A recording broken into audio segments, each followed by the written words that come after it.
Okay, welcome to Fahrenheit Performance Podcast, episode number 39. Today we have the legendary Junaidi in the house here. I don't think he needs much introduction in the mountain bike scene. He's 7 times national cross-country champ, right? You've been an ITT champ, you've been a road race national champ, you're currently the national mountain bike coach. Yep. You're also the coach of Riyadh, and you're a father of 4. Yeah. Right? Yeah. Junaidi, why don't you just introduce yourself apart from what I've already said?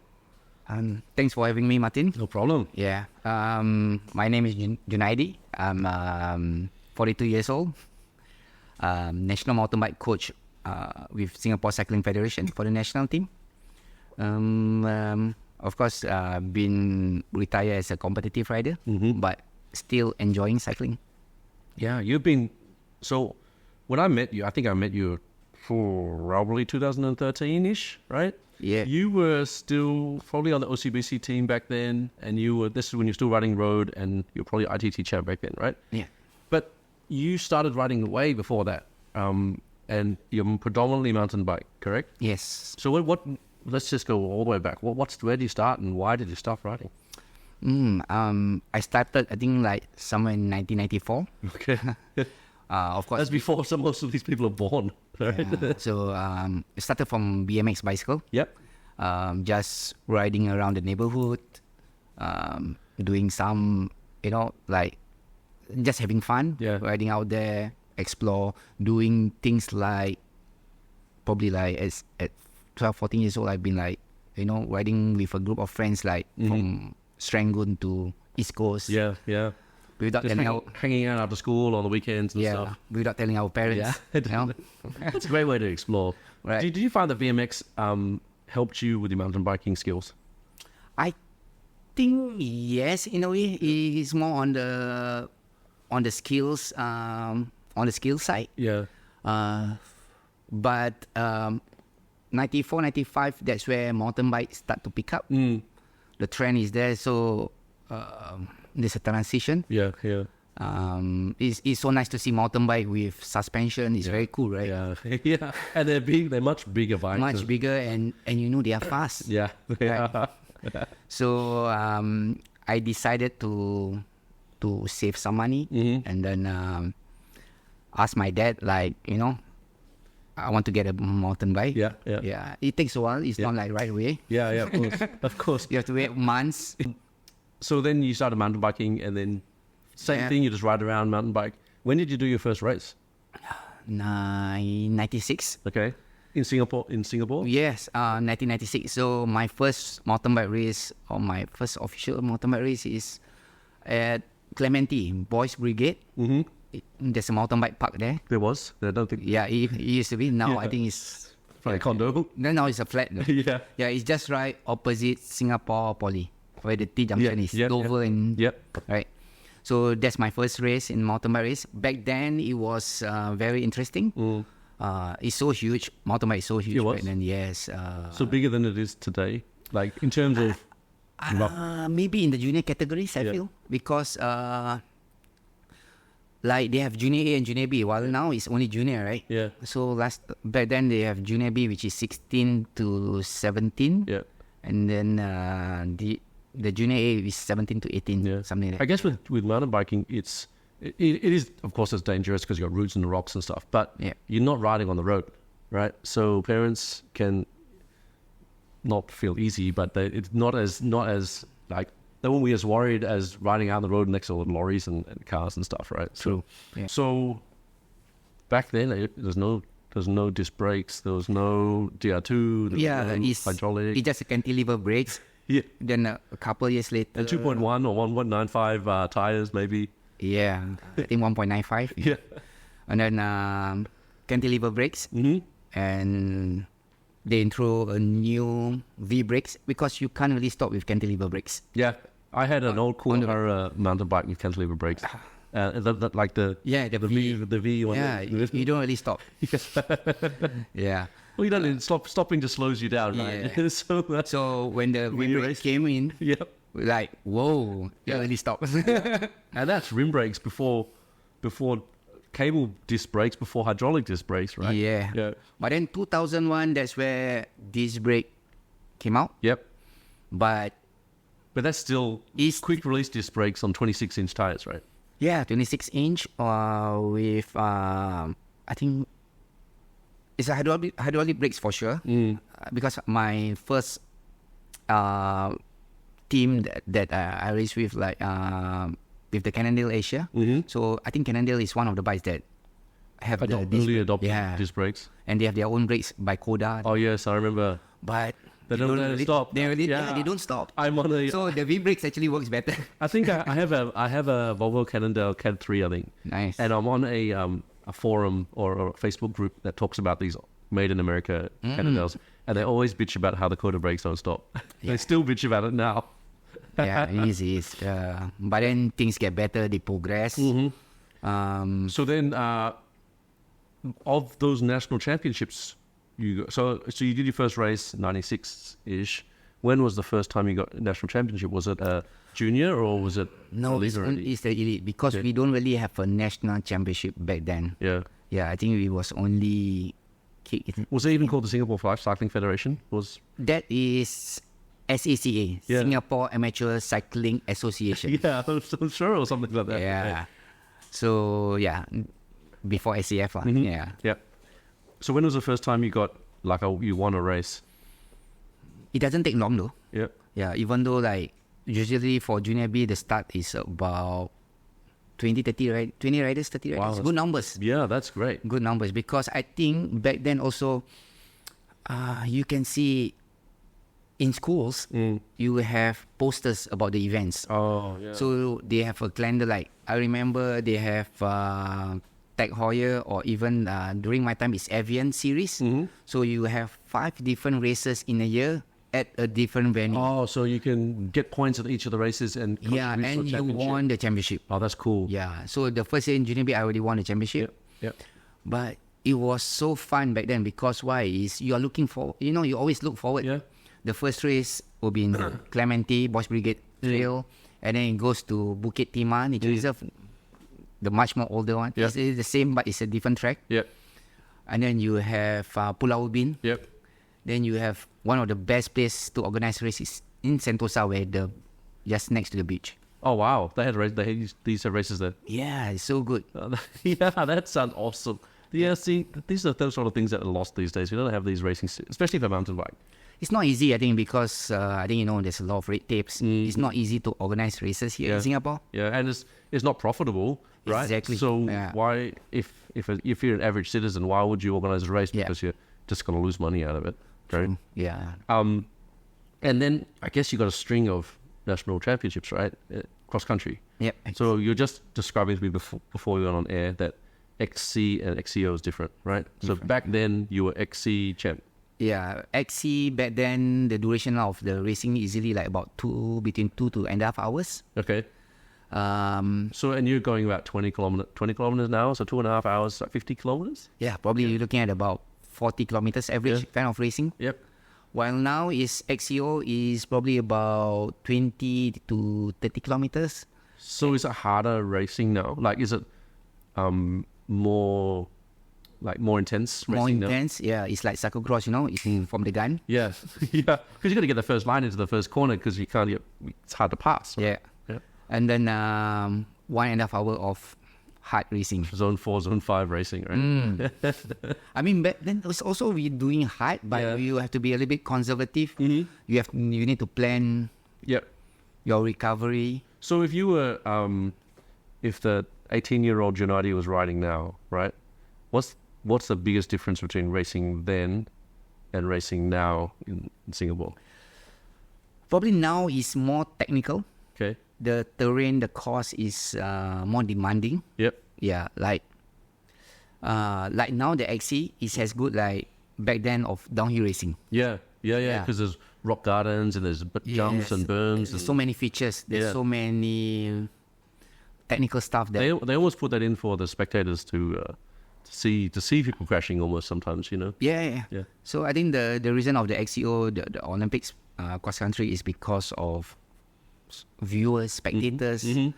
And then, like the same as triathlon, standardized triathlons so you can have the event in a 2-hour slot or something like that. Yep. So then they know the TV rights can go this time, and then they have the course so that the spectators can line it at certain places and that sort of stuff, right?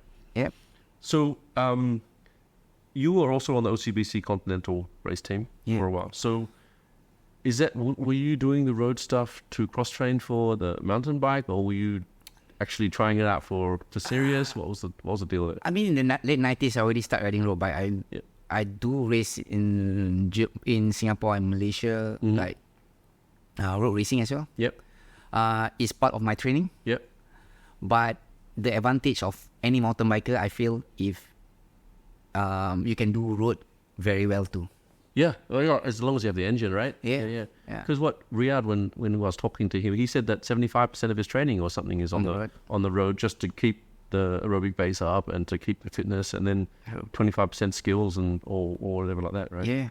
So on the road back in the days, right? So right now we have probably 100 different groups, 20 or 30 different established teams out there, right? Yeah. But it's good, it's great, right? Yeah. But in the 90s or early 2000s, it wasn't like that, right? What was it like to ride road back then? Okay, last time we have like Sunday, like crazies kind of, right? Yep. Which we start a bit later. Okay. We roll off like 7. Sun's up already. Yeah, 7-ish. Yep. From Newton and roll down to Thomson Longhouse at 8, I think. Oh, wow. But then traffic back then is not too bad. Yeah, yeah, exactly. We can finish late and we can still ride. Oh, so Bukit you're Timah saying Road. back then there wasn't as many cars on the roads. So Yeah. It wasn't so... Because I think everyone starts at 5 these days. Yes. So they can finish by 8, right? 8 want to finish by 8, or they just want to avoid the traffics, right? Yep. Yeah. But then not much roadie also back then. Like now, Saturday and Sunday, I'm so happy like to see every traffic lights, every junction, you will see cyclists on the road. Yeah. Which is good. If you sit in Monkey Mile or you sit on Thompson or even Mandai, Right. you'll see hundreds and hundreds Yeah. riders go past, which is really great, right? And then, so you've been riding from the 90s, like 20 years, right?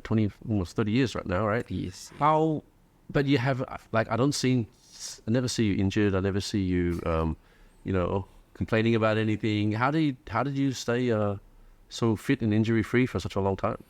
Is there a secret? Did you just There's no rubber secret. bones or something? Nah.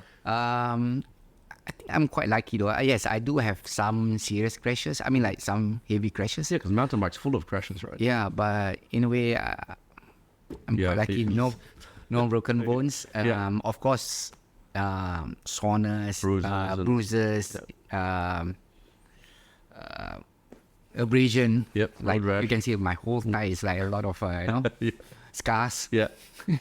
But nothing that really took you out. No, like back injuries or sprained back or discs or.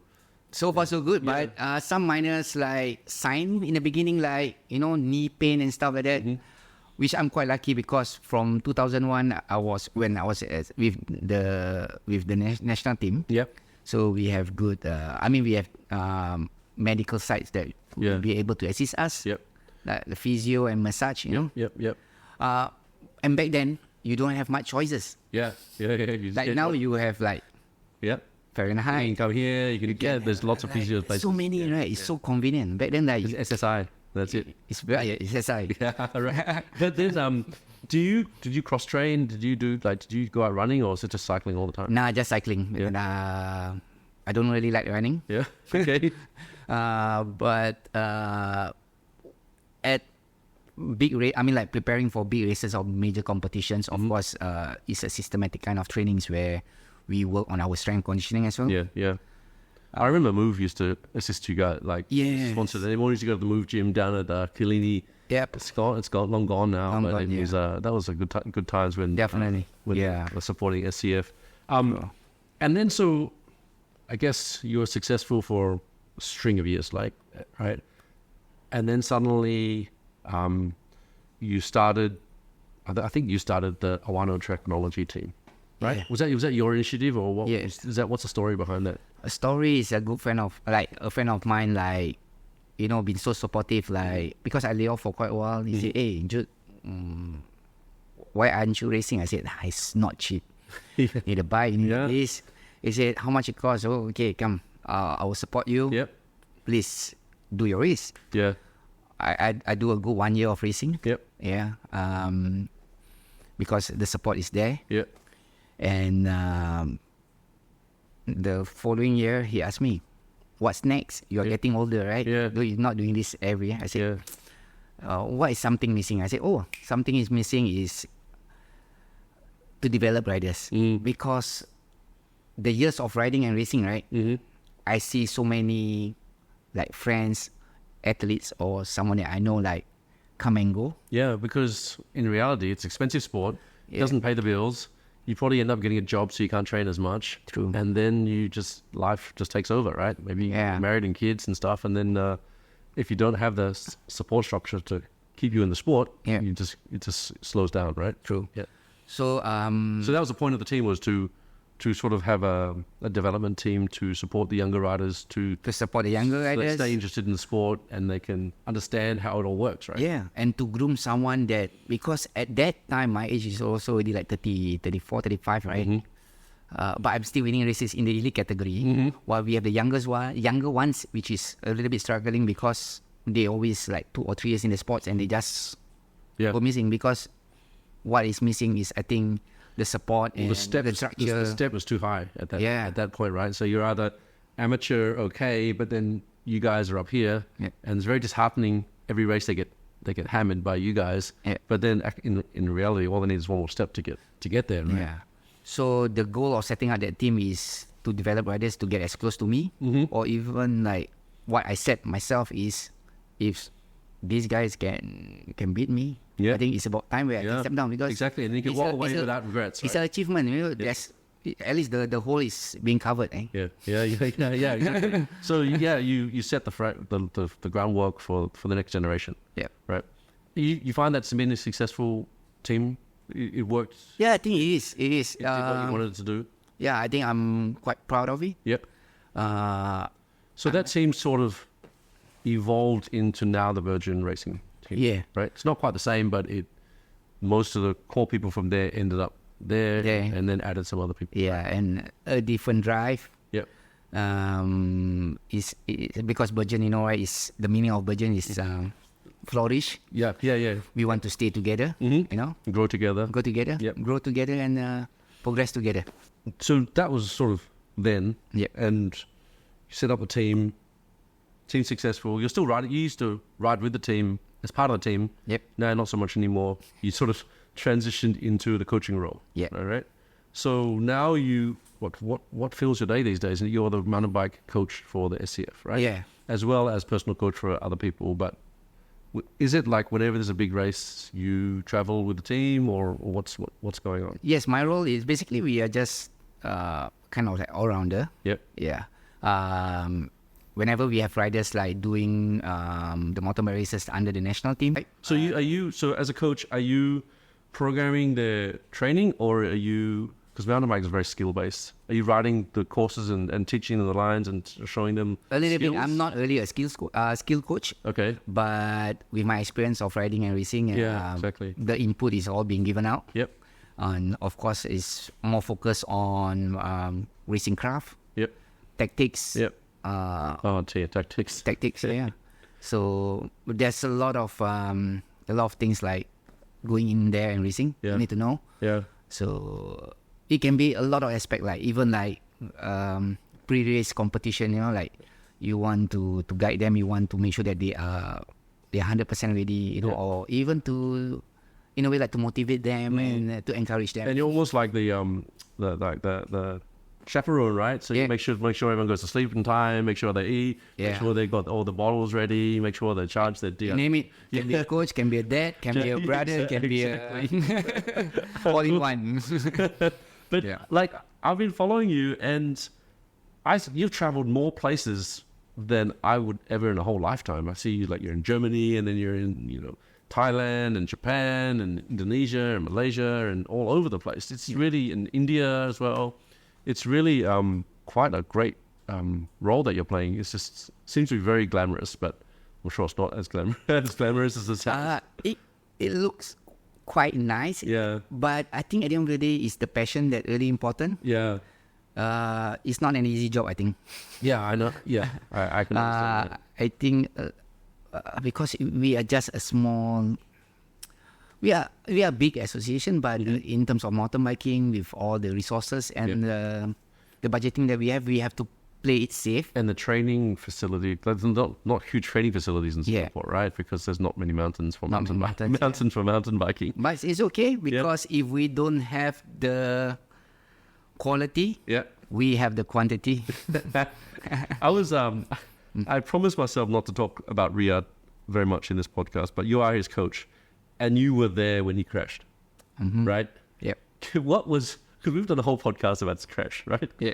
What? Just give us 5 seconds or 5 minutes about what you saw, what went through your mind, and the aftermath the next week after that. Wow. Because you could have been the fourth member of because we had a 3-panel podcast that day. You could have totally been the fourth member and sat in that as well. Okay. Was he really on fire? Were you really going to do well in that competition, you thought? I mean, I don't really share with him, but where we came in on that day, like from the day when we stepped in on the course to do our recon, the day when we really studied the course, because I printed out the course, the layout of the course, and what kind of obstacles are we expecting it. It's all written already with me. And it's just a matter of execution, right? Well, and he got through the qualifiers. He got through the first round. He was leading in the set qualifying round. So, I mean, it's already happened, but I feel like the course suits him very well. I told him. This course suits him very well. It's because XCE is different different venue, different. It's sort of like BMX where the course is a little different, but somewhat keep on changing, right? Somehow this course like really on his side. And so did you see? Were you actually close enough to see the crash live, or did you see it on the screen? I was at the start finish area. So I was on there's a big screen. The good thing there's a big screen. So when I don't really see him out of that container, right? I know something happened. But I take it easy first. I mean. So you didn't run to the crash side. I tell you, it's so packed there. You can't even. It was literally the world champs, right? So it was lots and thousands. It's not easy to, like, for me to walk from the start finish area to the place where he crashed. I mean, not too bad. 5 minutes, right? But I know that there will be marshals, there will be medic there to assist him. So, did you know straight away that you must have seen enough people breaking collarbones through the years? Did you know straight away it was broken collarbone? I'm kind of like knows it, like, but I don't want to tell him. Deep down inside, you knew that. But you couldn't. On the positive side, he told me, no, I don't think it's a collarbone. He can move. Because he can move, right? But he can't. You wouldn't be able to raise your arm, but you can move it side to side. I said, okay, never mind. We just relax first and let the expert do the thing, like. Have you just watching his success through the years, and you've been almost hand in hand, arm in arm with him the whole time, right? How has that been for you to see him do so well over the years? I think really proud of him. Like, it's not an easy thing to do. I think I went through a lot of sacrifices. Like, I think for him too. Because he willing to, he was doing his teaching course, NIE, right? And then for the first 6 months, and then he need to decide whether he would like to sign the bond for the next 4 years. Because he was doing PE, he was going to be a PE teacher or something, right? Or he just don't do it. So he came to Uncle Junaidi and asked you for he asked me. I said, oops. That's, it's not fair for me to say like, hey, you shouldn't. Like, for me, of course, it's important to, right? Both. That is. It's like stability versus passion. Right? So, I said, like, my advice to him, why not discuss with your family? Because anything that you think that the best of you, I will be very supportive. Yeah, yeah. Even if you go to your teaching, I think, I mean, you might not be at where you are now, but I think probably like winning races in Singapore shouldn't be any problem. Yeah, yeah, yeah. To represent SEA Games, I think no issue probably. Yeah. Just get into the world. But yeah, World at that level, like to 'Cause race.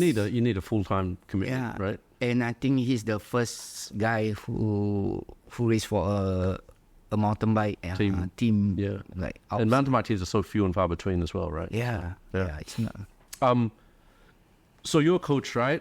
There are coaches which are about a lot of load. There are coaches that are really prioritize every single workout. What sort of coach are you? Are you programming every single workout and every single interval for every single body, or It's a mix and match. Like the good thing we in Singapore Cycling Federation, yeah, we work as a team. yeah, Yeah, so I work closely with the head coach and even with my colleagues. So we just want to do the best for all the riders. yep. So we do have a lot of discussion. Are you involved in the talent scouting as well for the SCF?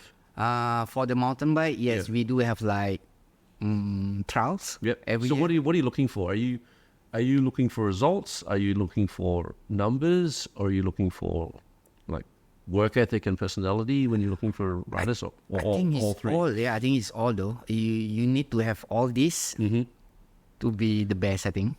Yeah. I feel. Yep.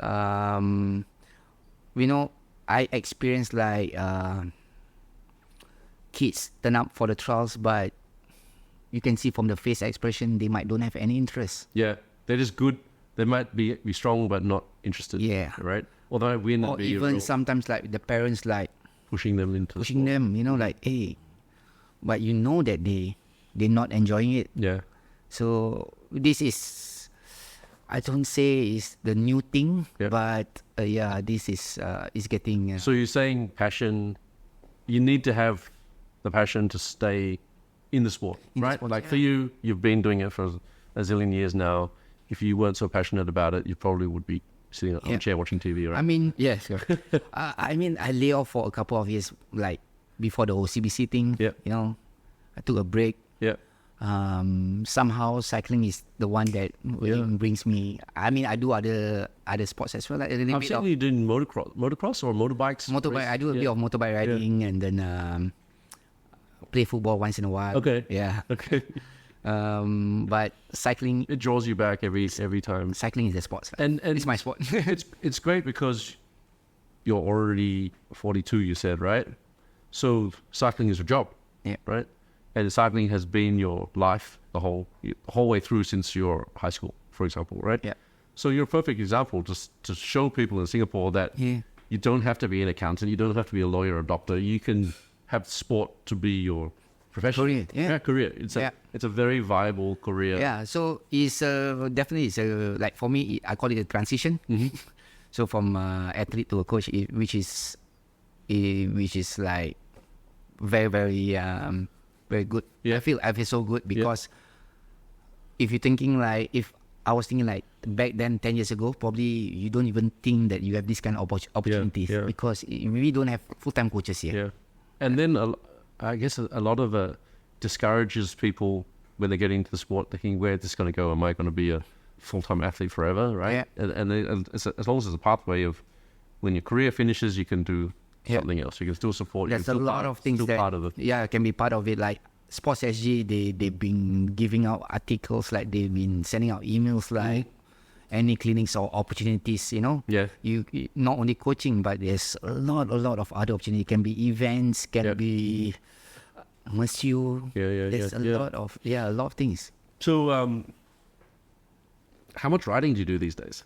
Whoa. Okay, no, rewind. When you were in your prime, like competing, winning, national champ, every champ, how much riding were you doing? 15 hours, 10 hours, 15 hours? 20, probably average. It depends which period. Yeah. But building up to major competitions, it can be easily like 10 sessions a week. Yeah. Okay. So, because training is like Morning and afternoon. afternoon, right? Yeah. So 10 sessions. Yep. Then if not, probably about 6 Yeah, 6 times a week. Regularly. Okay. Yeah. And then now it's just like you got kids, you got commitments, you got a job. You just whenever you can. I try to ride as much as I can. Yeah. By looking at the average, looking about once or twice a week. Yeah. That would be Me that too. would be nice. Yeah. Yeah. The problem I have is that the 3 kids. I got 3 kids, right? Yeah. If I'm not at home at 6:30 in the morning, no one wakes up, right? So I'm gonna be there waking everybody up. So if I'm got to be there at 6:30 to wake everyone up, I've got to finish riding by 6. If I'm finished riding by 6, I've got to start at 4. Yeah. Who's going to start riding at 4, right? It's so. But then at the same time, on the other side of the coin, I can't not ride forever, right? So I'm gonna have to balance it. You have Yes, to find a balance of it somehow, right? I think we will get that later. Yeah. But for now, I think that's a commitment, right? Yeah. And it's not something that you're. I'm having the same. Like me waking up every morning at 5:30 to wake the kids up. Yeah. Get them ready. So now that you've been a rider, you've been very successful. Now you're a coach, very successful. What's your advice to the young riders that are thinking about doing this, or they like BMX or they like riding mountain bikes, but they don't know what to do? I think it doesn't matter whatever disciplines that they really want to do, but I think there's 2 things in me, like my philosophy. I think like just enjoy what you do, what you love. So the passion for it. Yeah, enjoy doing it.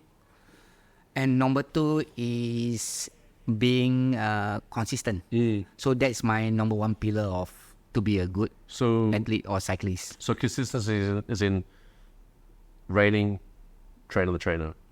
Or just if you want to do certain workouts, make sure that they're done. Don't sleep in. Just you can miss everyone once in a while, but don't miss. It should be It shouldn't be back to back. Yeah, or it should be an abnormality, not a pattern, right? Yes. Because motivation and consistency, you should have both, but consistency will always trump it over the long run, right? Because you can be motivated, but then it burns out, and then as long as you're consistent, you're still getting the gains. Yeah. And until today, I have people asking me, how can I be a good rider? Where sometimes I'm just like checking out with them, like, you got how many hours you can commit? Sometimes like they say like they can only ride once or twice a week. Yeah. So in reality, it's a little bit hard. Well, there's only a certain amount that they can improve, right? Yeah. Like even if they max out that 1 or 2 times a week, you're only going to get it so far. For any other newbies that just start picking up cycling, when they ask me, hey, what should I do? I said, if you can ride 5 times a week, that will be a good start. And then mountain biking, especially, the feel of the bike and how the bike's going to perform, and so how deep you can go into the corners and how you can go over the rocks. You don't really get that by studying it. Yeah. You get that by doing it. Right? Yeah. And not just doing it once, because the first time you're going to do it, it's scary as hell. Yeah. Doing it over and over and over again, and then saying, actually, it's not that bad. Just go this way, or fat a tire, or whatever. And because the amount of cell time that you put in, that makes a lot of difference. Definitely. So this is what missing, I think. Probably our culture is slightly different. For some country, yes, they just go out and ride because they got so many places to go. So I was out at Chestnut with Riyadh the other day, actually, and I didn't realize that it's such a small area. Right? And he does a loop in 6 minutes, or the lower loop. He says, "Oh yeah, I'll be right back." And 6 minutes later, he was like back again. And that's like basically the only place you can do real mountain biking right now, right? Yeah. Because they closed down. One of the places. Turf City's closed down. Ubin is too hard to get to. Kent Ridge is not really that great either. So the only dedicated mountain biking area is there. So No, actually, like Bukit Timah, Kent Ridge, I think not too bad. yeah, okay. And now they're doing some rework again at Kent Ridge. Okay. So probably we'll get it. They will get it done like. But it's still, I always compare to my life in California, right? And I used to drive to the trailhead, and you just ride. And then you climb a huge mountain, and you come back, and you have cars there, and it just doesn't seem like that. Yeah, You the got that- feelings. the breadth of trails and stuff, it just doesn't happen in Singapore, right? Yeah. Okay, so now, what is your plan for the next 5 years, or what do you see for see the mountain bike scene going in Singapore in the next 5 to 10 years, or where would you like to see it go? I would like to see we are recognized in the world stages. Yeah, Example, Riyadh he's been doing that. Right? he's got podiums already, right? I think something missing that is always quite close is the minimum that I'm looking at SEA Games medal. Yeah, We always are very close, but the SEA Games is in Singapore in 2029. 29, yeah. Will they be able to do mountain biking in Singapore in 2029? Will they just push it all to Ubin or something? Because that's still Singapore, right? They could do that. Yeah, but I don't know. Yeah, it's still work in progress. Yeah, But I feel like they might have mountain bike, yeah, or at least XE, yeah. Nice, right? right? But so your mountain bike, you're part of the SCF, and I'm sure the SCF has a say in what's happening at the SEA Games, right? So you're going to be pushing like hell to get mountain biking, as much mountain biking as possible. Yeah, I mean, not only me, the whole staff, or Yeah. even people from the Singapore Cycling Federation, definitely to have more cycling disciplines in SEA Games will be a bonus. Yeah. So if there's an XCE, yeah, Riyadh will be. And you never know if Velodrome is in. Yeah, That well, would be even. It's 5 years. It's 5 years away, right? Yeah. So that's enough time. And who knows? It could be some 13-year-old kid right now. Yeah. In 5 years' time, is going to be 18, who could be blowing everyone away. We have a BMX track is opening up soon. Yeah. Right, next year, and we have more kids. Yeah. Will start Just doing get the base of the pyramid bigger. Yeah. And if the base of the pyramid bigger, then more kids, then the taller it can be. And that will give a more opportunity for people who want to be coaches as well. Mm. Yeah, so it grows. And if more kids are involved, then more parents are also involved. Yeah. And there's more advocates for the sport, and And the culture will get better. yeah. Maybe the parents will be so angry at the other riders on the road. Okay, Junaidi, it's been really great to have you here. What is the best way people can get a hold of you? Would you say Instagram or? Yeah, Instagram. Maybe. And your Instagram is just Junaidi _ Junaidi MTB. Yeah, Malaysia. Mountain bike. Yeah, MTB. Okay. Yeah. Okay, cool, man. Thank you so much for coming in. Thank you. Let's go. Thanks for having me again. Yeah, no worries, man.